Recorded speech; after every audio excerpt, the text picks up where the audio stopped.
Assalamualaikum warahmatullahi wabarakatuh dan selamat pagi.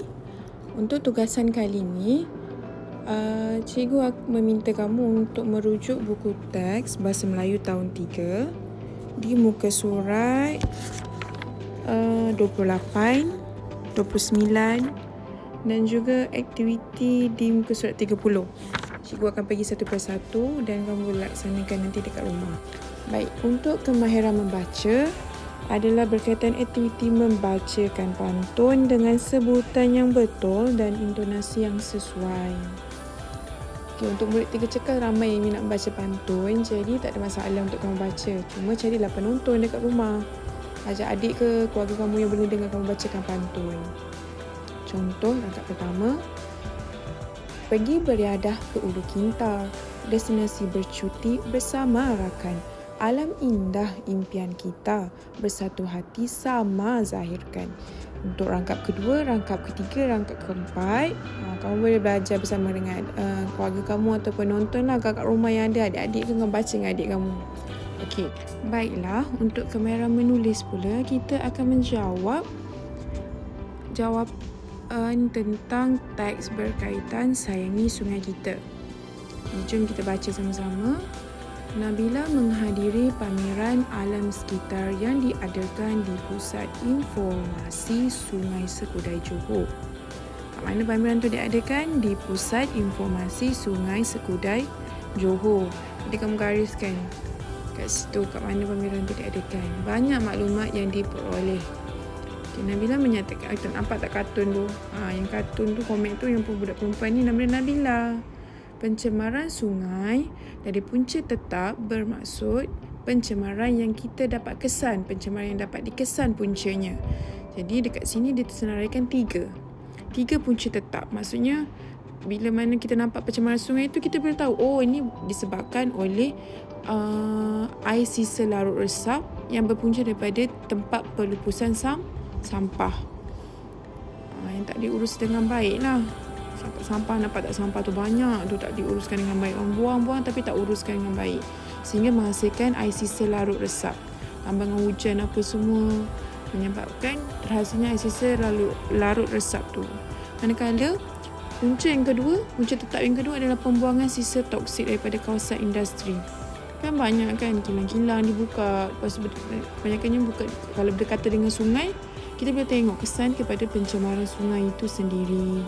Sebabnya kadang-kadang ada setengah pihak kilang ni dia tak bertanggungjawab, dia buang sisa toksik terus ke dalam sungai. Sepatutnya dia boleh pergi asingkan, kemudian buang pada tempat yang betul, contoh pergi kita semula kan. Okay, itu dua punca. Yang pertama, air sisa larut resap yang berpunca daripada tempat pelupusan sampah. Yang kedua, pembuangan sisa toksik daripada kawasan industri. Manakala punca yang ketiga, pembuangan sisa minyak daripada bengkel kenderaan. Ini pun ada yang banyak lakukan. Lagi-lagi kalau bengkel mereka tu berdekatan dengan sungai, dia buang macam tu tak bertanggungjawab. Sepatutnya kena pergi kita semula lah kan, bukannya buang suka-suka macam tu, tak elok. Jadi selepas mendengar ceramah, Nabila dan peserta yang lain telah membersihkan kawasan Sungai Sekudai Johor. Kawasan sungai yang kotor tadi telah bersih dan indah. Mereka berjanji akan terus menyertai kegiatan pembersihan sungai yang dijalankan oleh Jabatan Alam Sekitar. Pendek je teks ni. Kalau kamu dah faham, kamu boleh jawab soalan pemahaman kat bawah tu. Soalan pertama dia tanya, di manakah pameran alam sekitar diadakan? Kan cikgu dah cakap tadi kan mana jawapan yang kena garis tu. Kat situlah jawapan dia. Yang kedua, apakah maksud pencemaran sungai daripada punca tetap? Tu kartun tu kat tepi tu, Nabila tu dah cakap tadi apa maksud dia. Nama lagi punca tetap kan. Jadi kat situ dah ada jawapan dia. Kamu boleh garis, kamu boleh tulis. Jadi yang ketiga, air sisa larut resap ni berpunca pada mana? Cari dalam teks tu kat gambar tu, mana menyatakan tentang air sisa larut ni berpunca daripada tempat mana. Yang keempat, soalan dia, mengapakah kawasan Sungai Sekudai dibersihkan? Mengapakah kawasan Sungai Sekudai dibersihkan? Tengok dalam teks tu.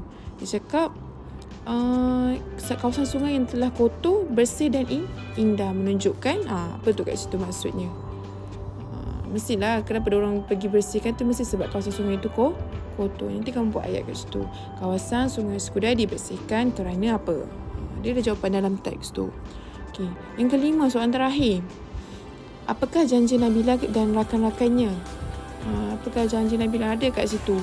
Mereka berjanji, kat sambung. Itulah jawapannya. Soalan ni, teks ni sangat mudah untuk kamu fahami. Boleh salin dalam buku.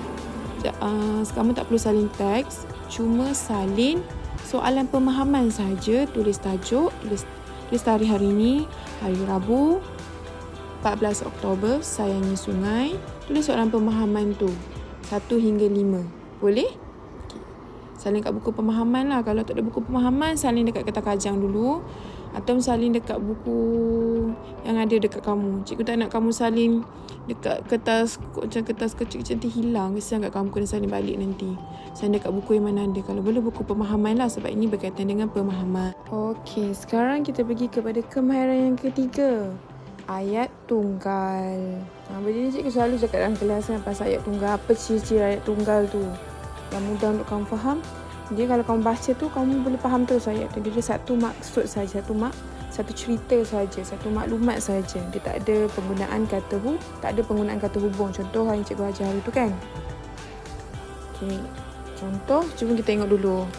Jom kita ulang kaji sekali lagi berkaitan dengan ayat tunggal. Ialah ayat yang terdiri daripada satu subjek dan satu predikat.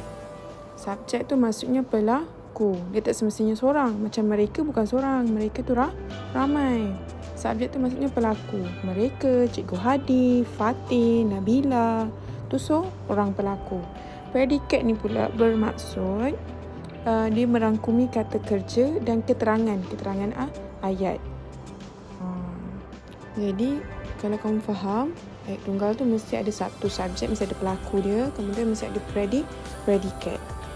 Dia tak boleh ada kata hubung yang kita belajar kan. Tak boleh ada dan, tak boleh ada kepada, oleh, lalu, sambil, semua tu. Kalau ada je perkataan tu, ayat tu dah tak menjadi ayat tunggal. Dia dah jadi ayat majmuk. Sekarang kita nak fokus, kita nak bina ayat tunggal sahaja. Jadi jom kita tengok yang pertama. Ayat tunggal untuk gambar pertama tu. Sisa elektronik. Nabila menghadiri program lestarikan alam. Dia telah mendengar penerangan tentang sisa elektronik. Kini Nabila sudah faham akan cara pelupusan sisa elektronik. Cuba tengok ayat yang dibirukan tu. Nabila menghadiri program lestarikan alam. Itu menunjukkan satu ayat tunggal. Ada Nabila sebagai pelaku, menghadiri program lestarikan alam tu sebagai predikat dia. Jadi tugasan kamu sangat senang, sangat mudah. Kita tengok gambar yang kedua tu. Apa kata kerja yang diberikan? Mengedarkan. Nabila mengedarkan apa yang dia ada tu, helaian berkaitan dengan kempen lestarikan alam. Okay, cuba tengok gambar yang ketiga pula. Apa yang dia berikan? Kata kerja yang diberikan membawa. Jadi kamu bina ayat tunggal yang sangat mudah. Fatin membawa barang-barang elektronik untuk kalau untuk tak boleh lah kan. Jadi kamu kena buat Fatin membawa sisa elektronik. Itulah contoh ayat mudah. Kamu bina ayat mudah yang kamu faham untuk ayat tunggal ni.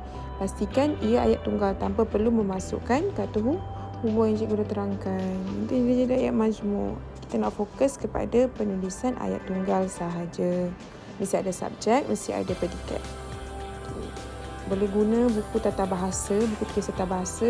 Jika tiada, baru cari kertas lain. Nanti kalau ada dekat sekolah buku tu, boleh tampal dalam buku. Tapi pastikan kamu buat latihan ni. Sebab ayat ni, kerja ni senang. Kamu boleh buat sendiri sama ada dengan ibu bapa kamu ataupun kamu boleh rujuk contoh-contoh yang ada. Okay, untuk kali ni, itu sahaja tugasan dekat rumah. Untuk tata bahasa, ayat majmuk, kita akan sambung kemudian. Sebarang persoalan ke apa ke boleh tanya cikgu kemudian. Yang pasti kamu cuba dulu buat sendiri. Contoh yang sisa elektronik tu, kamu salin dulu. Tulis hari juga, tulis 14 Oktober. Tulis hari, tulis tarikh, tulis tajuk, sisa elektronik. Kemudian kamu salin dulu, Nabila menghadiri program lestarikan alam. Lepas tu, buat ayat yang kedua, buat ayat yang ketiga. Itu sahaja. Sekian, terima kasih. Semoga murid-murid boleh membuatnya di rumah. Assalamualaikum.